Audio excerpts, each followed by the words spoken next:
আপনাকে ধন্যবাদ জানাতে চাই। আপনি আমার চোখ খুলে দিয়েছেন। যে কোনো কিছু অন্ধভাবে অনুসরণ না করা কতটা গুরুত্বপূর্ণ সেটা আমি এখন বুঝতে পারছি। আপনার নাম কি বোন? আমার নাম প্রিয়া। প্রিয়া, ঠিক আছে বোন। প্রথমেই আমি আপনাকে ধন্যবাদ জানাতে চাই। আপনি আমাকে বুঝতে সাহায্য করেছেন যে কোনো বিশ্বাস বা ধর্ম অন্ধভাবে অনুসরণ করা ঠিক নয়।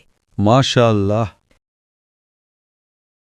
এখন আমি বুঝতে পারছি কোনো বিশ্বাস সম্পর্কে প্রশ্ন করা কতটা জরুরি। কি অন্ধভাবে অনুসরণ করা উচিত আর কি করা উচিত নয় সেটা জানা দরকার। তাই আমার প্রশ্ন হল, কেন নবী মুহাম্মদ সাল্লাল্লাহু আলাইহি ওয়াসাল্লামই কেবল শেষ নবী ছিলেন এবং কেন পথ প্রদর্শনের জন্য আর কেউ আসেননি এই পাপপূর্ণ পৃথিবীতে? বোন খুব ভালো একটি প্রশ্ন করেছেন। কেন নবী মোহাম্মদ সাল্লাল্লাহু আলাইহি সাল্লাম শেষ ও চূড়ান্ত রাসূল ছিলেন, কেন তারপরে আর কোনো রাসূল আসবেন না? এটি খুব ভালো একটি প্রশ্ন। মানুষ আমাকে আরও জিজ্ঞেস করে যে কেন নবী মুহাম্মদকে প্রথমে পাঠানো হয়নি এবং কোরআন প্রথমে নাজিল করা হয়নি, তাহলে সমস্যা হতো না। উভয় প্রশ্নই যুক্তিসঙ্গত, উভয়ই যুক্তিসঙ্গত। যেমন আমার ছেলে বলে যে আমি ডাক্তার হতে চাই, কেন আপনি আমাকে সরাসরি মেডিকেল কলেজে ভর্তি করান না? আমি বললাম, না বাবা, প্রথমে তোমাকে যেতে হবে আমার ছেলে নার্সারিতে, জুনিয়র কেজিতে, প্রথম শ্রেণীতে, দ্বিতীয় শ্রেণীতে, ধাপে ধাপে।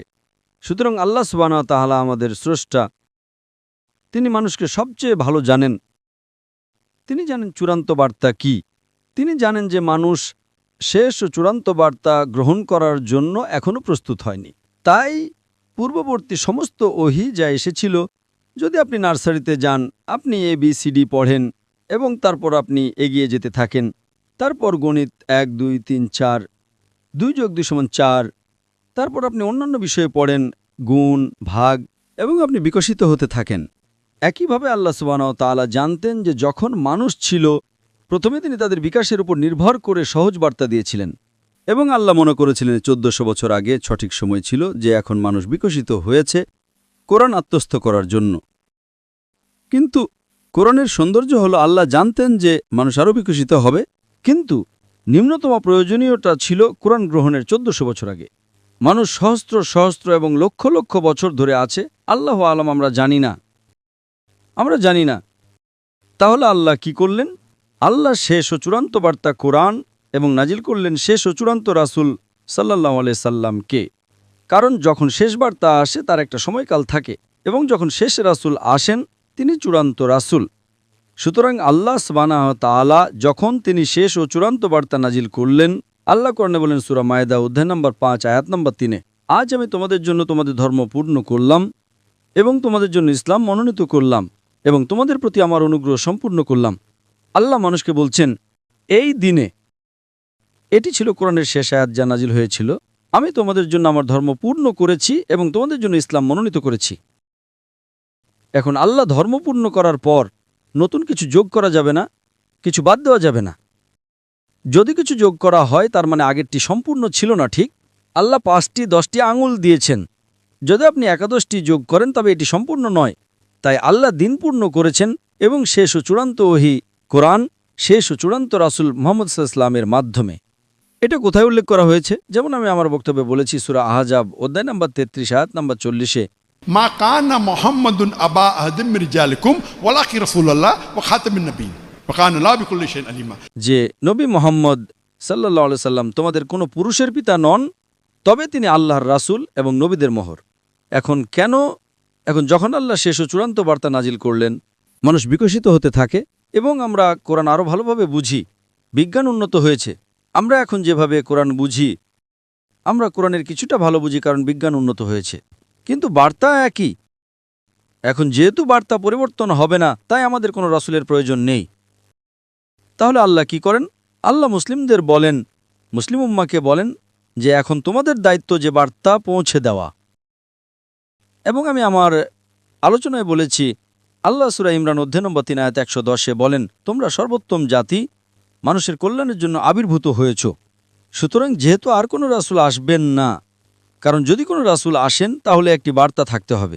সুতরাং ওলামারা দায়ীরা যাদের অগাধ জ্ঞান আছে, এবং দায়ীরা যারা বার্তা পৌঁছে দেন, তারাই মশাল বাহক। তারা বার্তা পৌঁছে দেন মানুষকে বোঝানোর জন্য।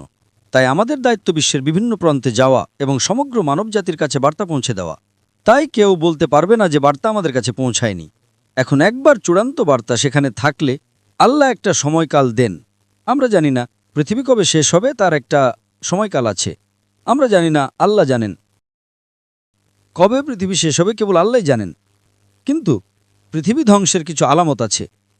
হাদিসে ছোট আলামত এবং বড় আলামত আছে। ছোট আলামতের মধ্যে আমার ফেসবুক পেজে আমি 87টি ছোট আলামত এবং 10টি বড় আলামত দিয়েছি। ছোট আলামতের মধ্যে প্রথম আলামতগুলোর মধ্যে একটি হলো পৃথিবী ধ্বংসের। ছোট আলামত হলো শেষ ও চূড়ান্ত রাসূল নবী মুহাম্মদ সাল্লাল্লাহু আলাইহি ওয়াসাল্লামের আগমন। এটি একটি ছোট আলামত যে এখন পৃথিবী শেষ হতে যাচ্ছে। কিন্তু কত সময় লাগবে আল্লাহু আলাম। 100 বছর, 200 বছর, 1000 বছর, 10,000 বছর, আমরা জানি না। সুতরাং এটি ছিল প্রথম ছোট আলামত, শেষ ও চূড়ান্ত রাসূলের আগমন। পৃথিবী ধ্বংসের প্রথম কয়েকটি আলামত, প্রাথমিক আলামত হলো মুহাম্মদ সাল্লাল্লাহু আলাইহি ওয়াসাল্লামের আগমন। তারপর আরও অনেক আলামত আছে, আপনারা আমার ফেসবুকে যেতে পারেন। তারপর বড় আলামতগুলো শুরু হবে। সুতরাং আল্লাহ নতুন কোনো রাসূল পাঠাননি, কারণ কোরআন হলো শেষ ও চূড়ান্ত বার্তা। নতুন কোনো বার্তা নেই, নতুন কোনো রাসূল নেই। কিন্তু আল্লাহ নিশ্চিত করেছেন যে তিনি মুসলিম উম্মাকে বলেছেন যে আমাদের অন্যদের কাছে বার্তা পৌঁছে দিতে হবে, এবং তিনি বলেছেন যে মুসলমানের জন্য সবচেয়ে ভালো পেশা হলো একজন দায়ীর, যা আমি আমার আলোচনায় টাচ করেছি। নবী মুহাম্মদ সাল্লাল্লাহু আলাইহি ওয়াসাল্লাম ছিলেন শেষ রাসূল, এবং আমি আমার আলোচনায় বলেছি যেহেতু তিনি ছিলেন শেষ রাসূল, তিনি ছিলেন রাহমাতুল লিল আলামিন। যদি না হতেন তাহলে তিনি কেবল আরববর্ষের রহমত হতেন। ঠিক, যদি আরেকজন রাসূল আসতেন তাহলে হয়তো তিনি কেবল একদল মানুষের জন্য হতেন, সম্ভবত আরববর্ষের জন্য। মনে করেন কোরআন হয়তো 100 বছর, 1000 বছর, 2000 বছরের জন্য, আমরা জানি না। সুতরাং যেহেতু আল্লাহ বলেছেন এটি শেষ ও চূড়ান্ত ওহী এবং নবী মুহাম্মদ সাল্লাল্লাহু আলাইহি ওয়াসাল্লাম শেষ ও চূড়ান্ত রাসূল, তাই এটি সমগ্র মানবজাতির জন্য। এই কারণে নবীর মর্যাদা অনেক উঁচুতে। যেহেতু তার মর্যাদা উঁচুতে এবং বার্তাটি উঁচুতে, আপনি রূপান্তরটা আরও দ্রুত দেখতে পাচ্ছেন। আজ পৃথিবীতে মানব জনসংখ্যার 25%-রও বেশি মুসলমান। আজ পৃথিবীতে সবচেয়ে অবহেলিত মানুষ হলো মুসলমানরা।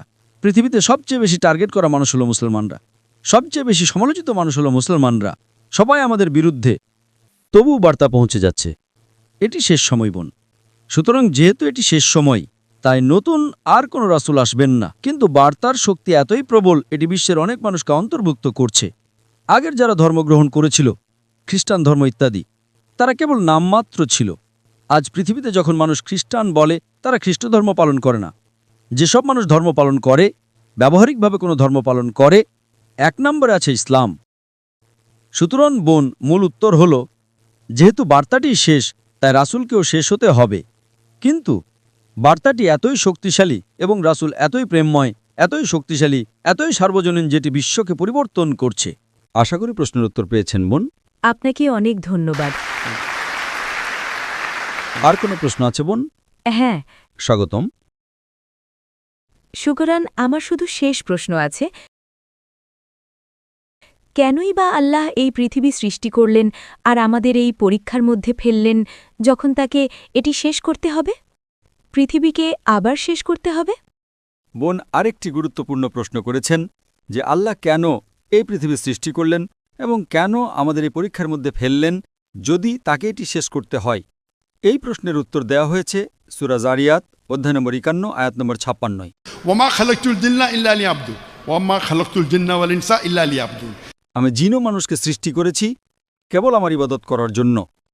এই জীবন বোন পরকালের জন্য একটি পরীক্ষা। আল্লাহ কোরআনে সূরা মুলক অধ্যায় 67 আয়াত নম্বর 2 বলেন, আল্লাযী খালাকাল মাউতা ওয়াল হায়াতা। তিনি মৃত্যু ও জীবন সৃষ্টি করেছেন পরীক্ষা করার জন্য যে তোমাদের মধ্যে কর্মে কে উত্তম। সুতরাং এই জীবন বোন পরকালের জন্য একটি পরীক্ষা। যেমন আপনি একজন শিক্ষককে জিজ্ঞেস করছেন কেন আপনি পরীক্ষা নিচ্ছেন। পরীক্ষায় বোন কিছু লোক পাশ করে, কিছু লোক ফেল করে, ঠিক? সুতরাং যদি আপনি শিক্ষকের নির্দেশিকা অনুসরণ করেন, আপনি পাশ করবেন। যদি অনুসরণ না করেন, আপনি ফেল করবেন। সুতরাং শিক্ষক পরীক্ষা করছেন কে পাশ করার যোগ্য। সুতরাং আল্লাহ সুবহানাহু ওয়া তাআলা যেমন কোরআনে উল্লেখ করেছেন, জিজ্ঞেস করেছিলেন কে এই পরীক্ষা দিতে ইচ্ছুক। আল্লাহ কোরআনে বলেন, আমরা মানুষরা বোকা ছিলাম এটি গ্রহণ করার জন্য। পাহাড়গুলো কেঁপে উঠল আমরা গ্রহণ করব না। তাই আল্লাহ বলেন, কে এই পরীক্ষা দিতে ইচ্ছুক? অবশ্যই আপনি এবং আমি মনে রাখি না, ঠিক? আপনি আর আমি মনে রাখি না বিচারের দিন আবার আমরা মনে করব। তাই আল্লাহ কোরআনে বলেন যে পাহাড়গুলো কেঁপে উঠল। আমরা মানুষটা বোকা ছিলাম যারা চ্যালেঞ্জটি গ্রহণ করেছিলাম।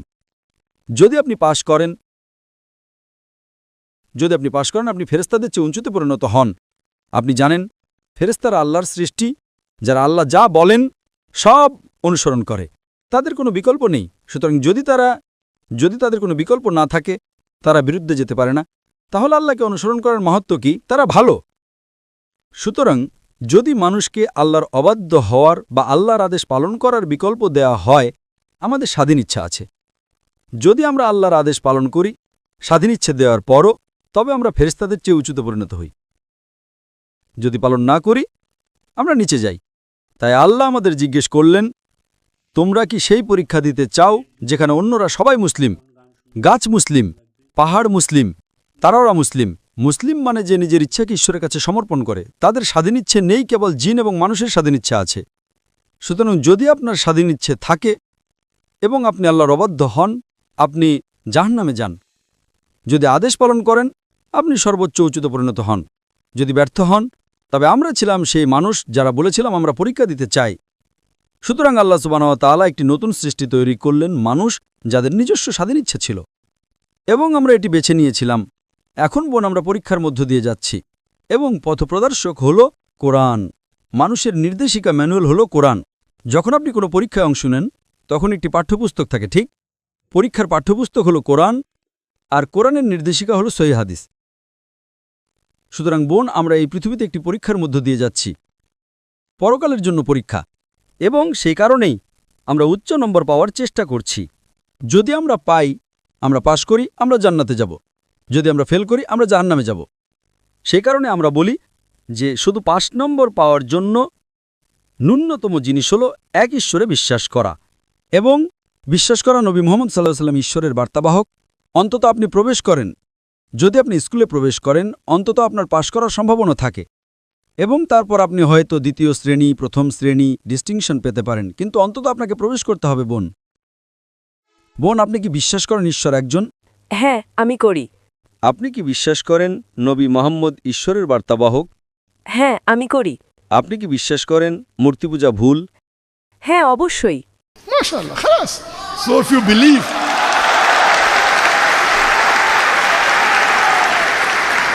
সুতরাং যদি আপনি বিশ্বাস করেন যে ঈশ্বর একজন, এবং আপনি বিশ্বাস করেন মূর্তি পূজা ভুল, এবং আপনি বিশ্বাস করেন যে নবী মুহাম্মদ সাল্লাল্লাহু আলাইহি সাল্লাম আল্লাহর রাসূল, তবে আমার মতে আপনি একজন মুসলিম।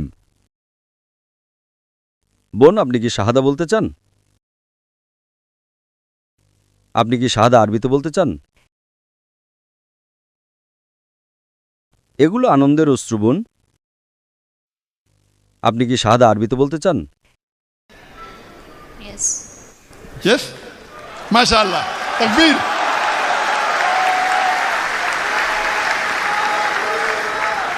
আশা করি কেউ আপনাকে জোর করছে না বোন। না।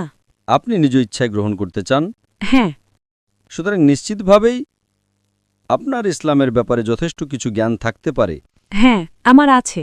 মাশাআল্লাহ বোন, আমি শুধু এটি আরবিতে বলবো আর আপনি তা পুনরাবৃত্তি করতে পারেন বোন। Ashhadu Ashhadu Allah. Allah Have the microphone close, please. Allah Ashhadu Ashhadu Allah Allah ilaha ilaha illallah illallah wa ashhadu wa ashhadu anna anna Muhammadan Muhammadar abduhu abduhu wa rasuluhu. wa rasulullah. আমি সাক্ষ্য দিচ্ছি যে কোনো উপাস্য নেই আল্লাহ ছাড়া, এবং আমি সাক্ষ্য দিচ্ছি যে নবী মুহাম্মদ হলেন রাসূল এবং আল্লাহর বান্দা। Takbir. Takbir. Takbir. মাশাআল্লাহ বোন, আল্লাহ সুবহানাহু ওয়া তাআলা আপনাকে জান্নাতুল ফিরদৌস দান করুন, এবং সত্যি আপনি একটা বাহাদুরি পদক্ষেপ নিয়েছেন, এবং আল্লাহ সুবহানাহু ওয়া তাআলা আপনাকে আরও হেদায়েত দান করুন, এবং তিনি আপনাকে সাহায্য করুন, কারণ আমি বুঝতে পারছি মাশাআল্লাহ যে আপনি ইতিমধ্যেই অনেক জ্ঞান অর্জন করেছেন।